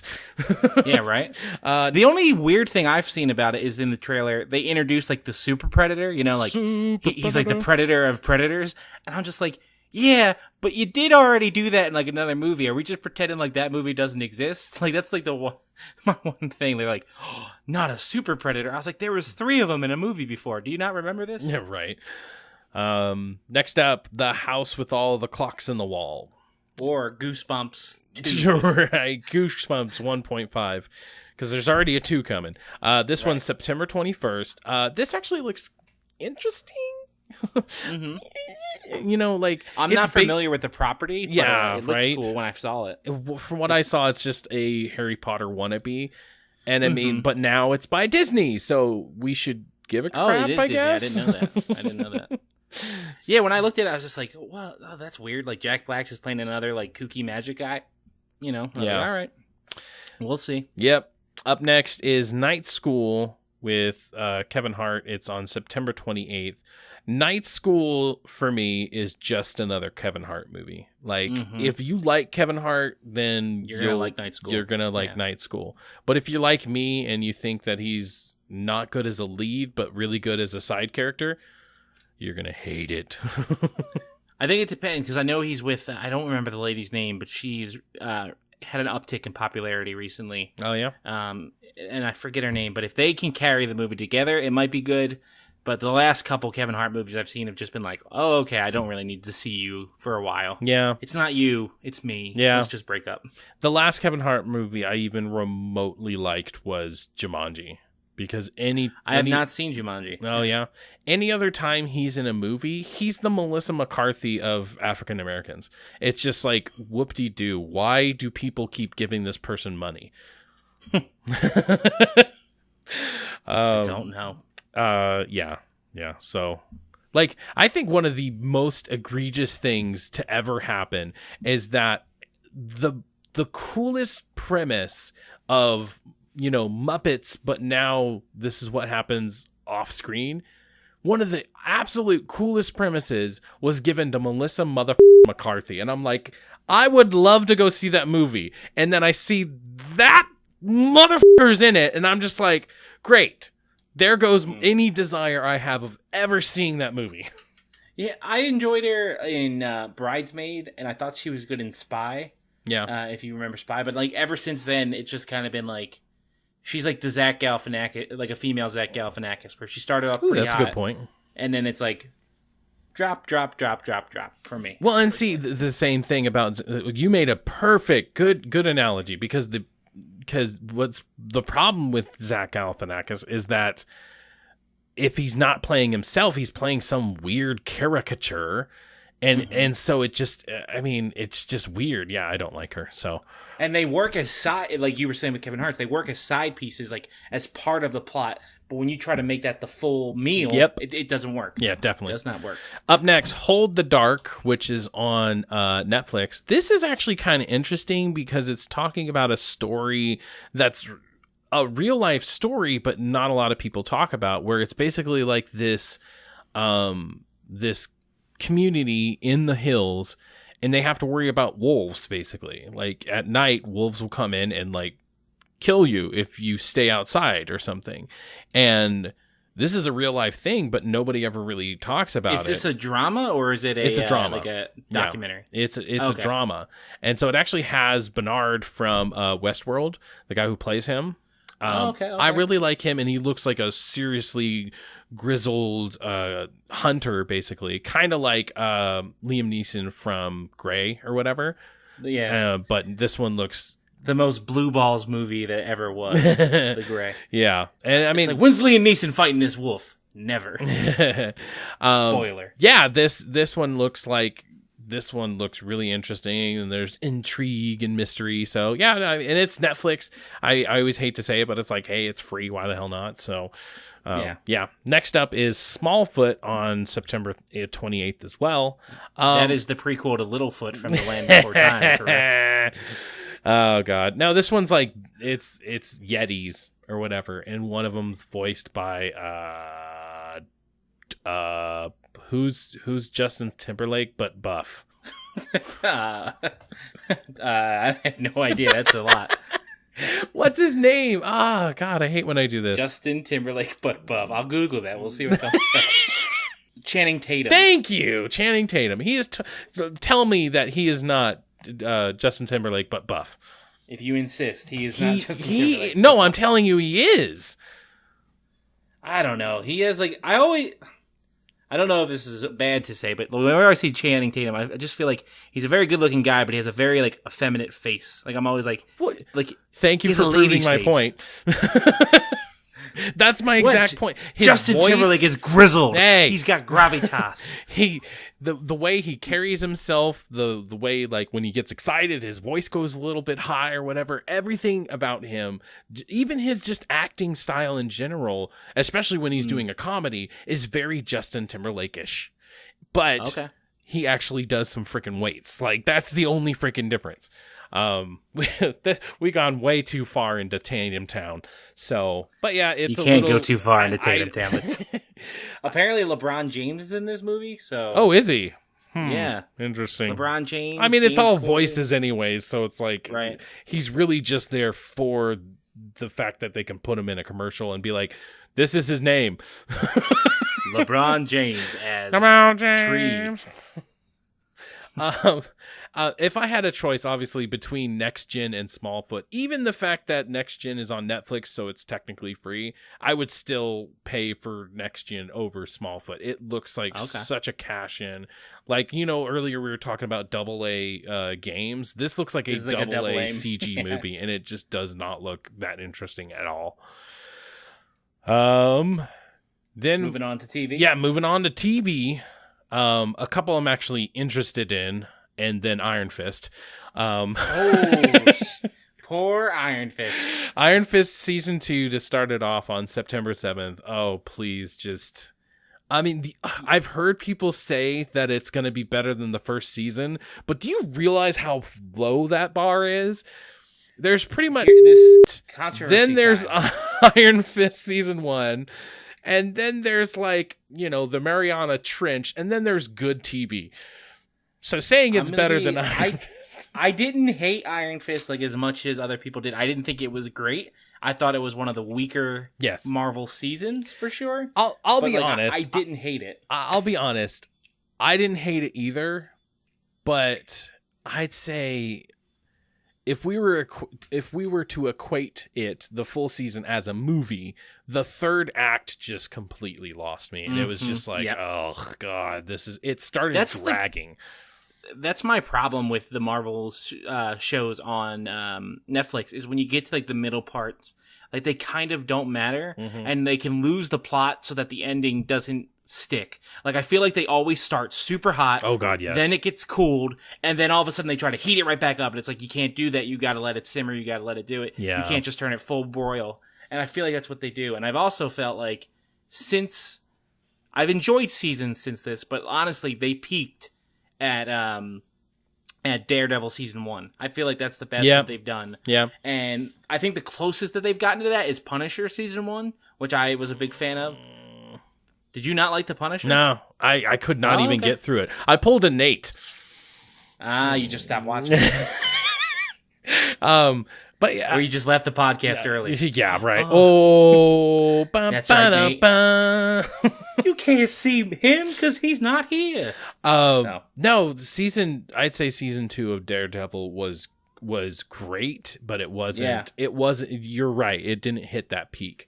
I would actually say the closest that they got to Daredevil season 1 was Daredevil season 2. That was the closest, because Punisher, it just felt like such a side story that it just didn't feel like I needed to even watch it, and there was just no motivation for me. And who knows, maybe if it would have came out at a different time where I didn't have other crap to watch, then maybe I would have given a but no. Gotcha. But next up, super excited, September 14th is when they put out BoJack Horseman. Have you seen BoJack Horseman? No. BoJack is a thing that I'm always I should watch BoJack you really Horseman, should. and then I never get to it. Yeah. It's just it's like that and what's it called? The one with the Pickle Rick. Oh my god, you haven't seen Rick and Morty? No, I know I'm losing a lot of credentials, and you're why did I invite you? But those are two. And honestly, I tried to watch the first episode of Rick and Morty, and I was like, this is awful. I couldn't. I got totally agree. 5 minutes in, and I was like, this is god awful. Why do people like this?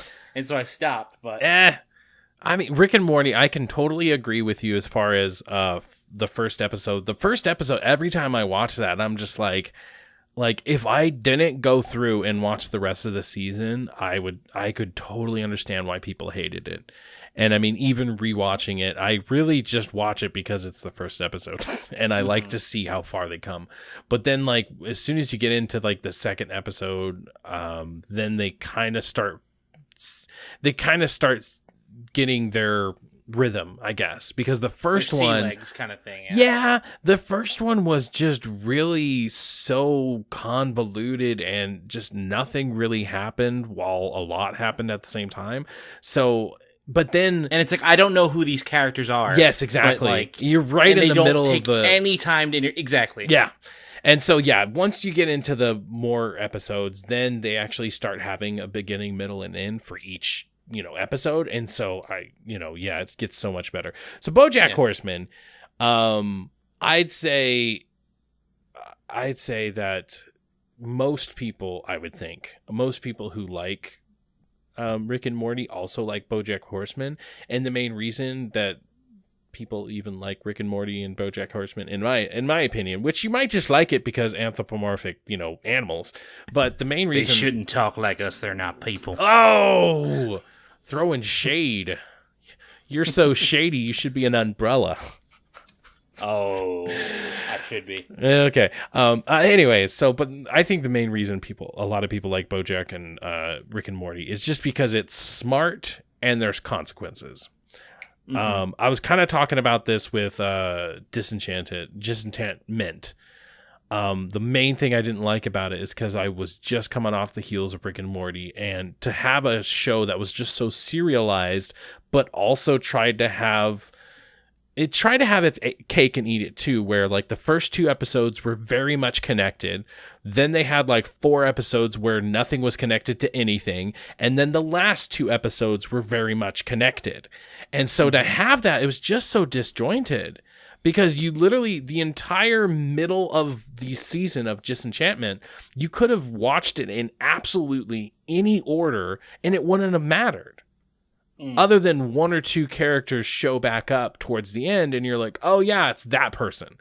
But BoJack Horseman and Rick and Morty, what's so nice about them is that, there's an actual story from beginning to end of the season. And so like, I like series like that. I also like that when something happens in one episode, it will be remembered and it will even be like referenced in the next one.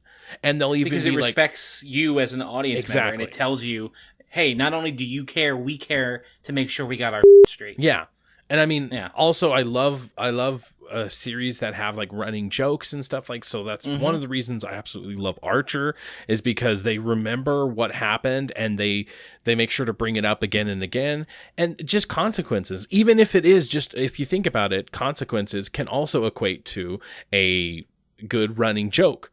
It's like the people in the series remember that joke happened before, and therefore it keeps it going. And so I really like that. And BoJack Horseman is just one of those that, if you haven't watched it, definitely give it a watch. And I don't even, in me personally, I don't know, other people might disagree, I don't even think it's one of those that's like, oh, get past the first 3 episodes. It's like, it's pretty clear from the very beginning of BoJack Horseman, just the nihilism and the absolute tone of the series. And so gotcha. Dragon Prince is coming out on September 21st, and the interesting thing about this is that it's done by the same people who did Avatar. I'm gonna give away some cred here, but I never got through Airbender, although I know the pedigree it has. So them putting that pedigree, but in this world, is what makes me interested in it. Yeah. I have seen the original Avatar. I started watching some of the sequel series that they had. I didn't finish that one. Yeah, Korra or something like that. Yeah. But I was a big fan of Avatar, and it's just kind of like the same thing you were talking about with BoJack Horseman, like the callbacks and the remembering. And like, so like the problem that happens a lot, for example, do you watch Arrow at all? No, I'm not a nerd. Right. There's this terrible thing that happens, right? Where someone is partly responsible for nuking a town. Oh God. And killing a bunch of people, right? Oh geez. And so that should have repercussions, and that you just had more of a reaction to that than that character did the next season. Oh geez. Because it's just like it has no effect. No. And it's just like, well, if it doesn't affect you, why should it affect me, and why should I care? Good point. And with Avatar, it was constantly everything that happened to them had an effect and was remembered. And if they can carry that over to this one, and you throw in dragons, I'm in. Yeah, dragons. Dragons are the best. I will fly one, and he'll be red, and his name will be Tony. Next one up, Maniac on the 21st as well. The best thing about this, it has Emma Stone and Jonah Hill, and so. This one looks really cool because it almost looks like a little bit of Player One or Ready Player One mixed in with like a cerebral kind of TV series. And so it looks really interesting, and even though they did one of those trailers that really didn't show anything other than here's a bunch of scenes just mishmashed together, so you don't really understand, like, okay, is this like Ready Player One where it's virtual reality, or is it like they're implanting dreams into their head? Either way, I think it looks really cool. And I do like when comedic actors can really pull off a serious role. And just from the trailer, it looks like he's pulled it off. Now, granted, you could argue that Jonah Hill has pulled off serious before, but I always feel like even in his serious roles, he's funny. Tinged with comedy. Yeah. So, I mean, especially if you go Wolf of Wall Street, I mean... And even Moneyball, he's got some... Exactly. In Moneyball, his nerdiness is kind of played off for laughs. So in this one, it looks like full serious, you know, even though there might be jokes here and there, but it looks full serious. And yeah, I really like it. So next up is actually one I'm kind of excited for, which is The Good Doctor on September 24th. I think I said this like last episode or something like that, but basically like what I really liked about this in particular is the fact that it's like House, but it's like House in the sense that each case that's brought to their attention is very House-esque. It's made by the same people, so that's why. But then it's the characters that I like more. I mean, I liked the characters, but I feel like in House, the 3 interns or whatever, they were all different, but it's like you could kind of see where it was going to end. Whereas, and they were all kind of dicks too. Yeah, and they were all just very samey. I mean, they all wanted power. They all wanted to be successful. And granted, you have that in this one too, but I feel like the real showstopper is, I don't know his name, but he also played in Bates Motel. And it's the main guy. He is autistic.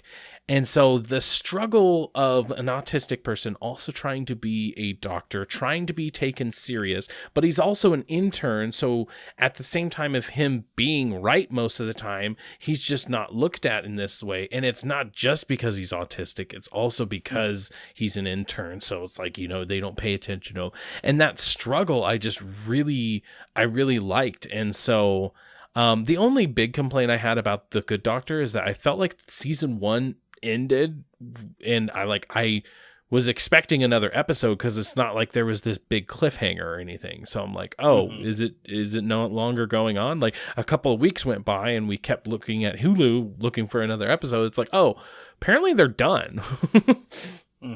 I feel like it's a very common trope now in film, not film, in TV, where it's like, there's this guy or this woman, either way, and they're very special, and they can do this one thing better than everyone else, but they're also socially awkward in this season of Awesome Person, but socially awkward. Awesome person, but socially awkward.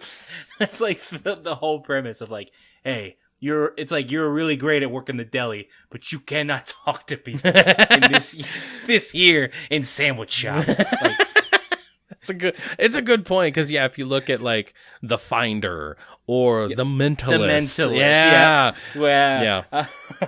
So many things. It's just like, hey, this guy's really good, but he's also weird. He's a little weird. I'll see you. He's a weirdo.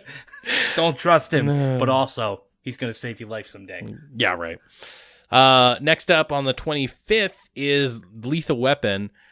Do you watch this series? I have not, but that's because Hulu was super weird. Hulu did the thing where they delete an episode after it came out, so I wasn't able to jump on the bandwagon until way late. Then all of a sudden they released all the episodes, so I'm like, okay, so that's one of the things I'm ready to get around to it for sure. So I'm hoping by the 25th I can get around to it. Now I'm interested just because you know about the main actor walking out or getting fired. Thank you. Right? That's exactly where I was going to go. Spoiler alert for anybody who hasn't seen Lethal Weapon 1. The main guy who plays, I almost said McClane. It's not McClane, is it? Oh, no. John McClane's from Die Hard. Yeah, okay, sorry. It's Riggs and Murtaugh. Riggs, thank you. The main guy who plays Riggs gets killed, and it's the reason he gets killed is because apparently the guy who played him was an absolute, Oh wait, he got killed? Yeah. Sorry, like I said, I don't care. spoilers for anybody. I thought what I had read it at, because I know Stifler is coming in to be the new. Oh yeah, and I had thought like the guy from American Pie, and I thought he was just replacing the actor. I didn't realize it was going to be a whole new character. Yeah, he's going to be a new character, and so that's kind of like what I'm interested in, because obviously Lethal Weapon season 1, I would imagine, other than a bunch of filler episodes, pretty much did the movies, but maybe now in a different order and more elongated. Yeah, exactly. So now we take the main character Riggs and he gets killed, and it's really just because the actor was a complete dick. Yeah, and nobody liked working. Yeah, exactly. So now to see where they can go with sort of something I loved but going a different direction, I'm interested. You know, I'm very, very apprehensive, but at the same time, it's like, okay, hopefully it works out. Yeah, I mean, it went on for an entire season and got a season 2. That's not necessarily a bad thing. And even when it was out, I was kind of mad that I couldn't watch it. I was kind of mad that, like, I think it's when I came around to, okay, I want to watch this, it was already up to like episode like 6 or something, and so they deleted all the other ones, and I'm like, well, I would have liked to watch this, but I want to start on season or episode 6. So that happened to me with the 100. I like the new season of the 100. Oh yeah. Started releasing them, and then it's all of a sudden, nope, you can watch episode 3, and it's like, but what about episode 1 and 2? Yeah, you know, same thing always happens with me for Supernatural. It's like I always forget when it comes out, and then when we get to it's like episode 3, it's like, oh, but what happened to Sam and Dean? It's this. I cannot do it out of order. It can't be done. All right. So that is pretty much the show for this week. So coming up next week, we're going to be doing our next edition of the Comic Book Book Club. Now, in the past, I've usually gotten our third chair to give us a suggestion. So, Chuck, you are our third chair today. What would you suggest for our comic book book club? Oh, right on the spot you're putting. Oh, yeah. Oh, yeah, right on the spot. Let's see what we could do.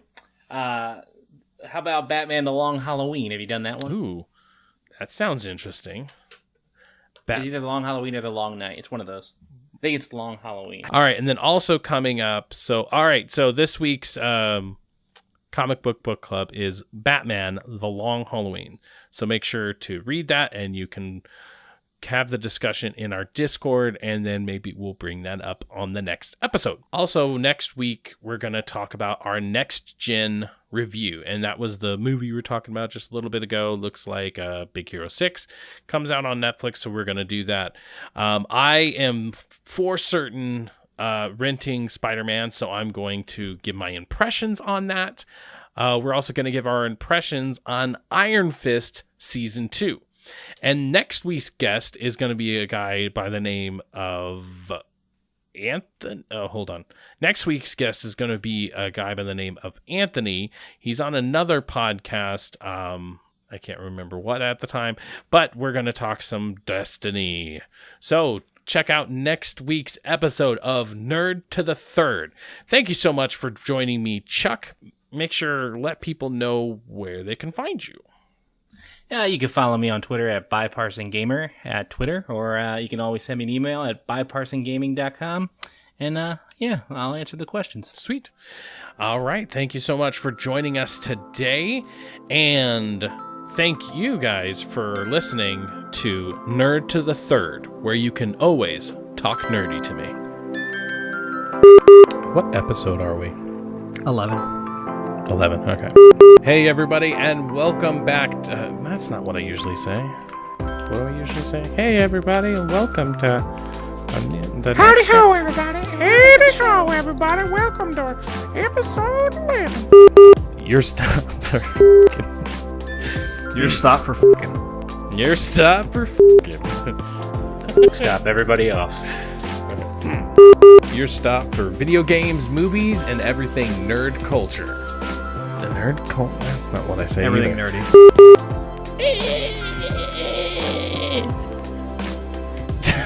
I'm sorry. That was horrible. Okay. So the third one pause. came out. Pause. What's up, girls? What's up? My show off. Your show's off? Oh, goodness. Mommy did. Put your butt back in your pants. Back to him. You're like, wait, I thought this was good? Are you guys still there? Yeah. You're supposed to agree with me, so. I think you're right. You're like real smart and also Well, thank handsome. you. Oh, stop it, sir. So So it was like dead silent. I'm sorry. So I was yeah, just like, yeah, very no, you're good. I was trying to find my words, and it kind of just let out with a. I actually have to run. Oh, no. Say that you're leaving, or just hope nobody notices that you're Just gone?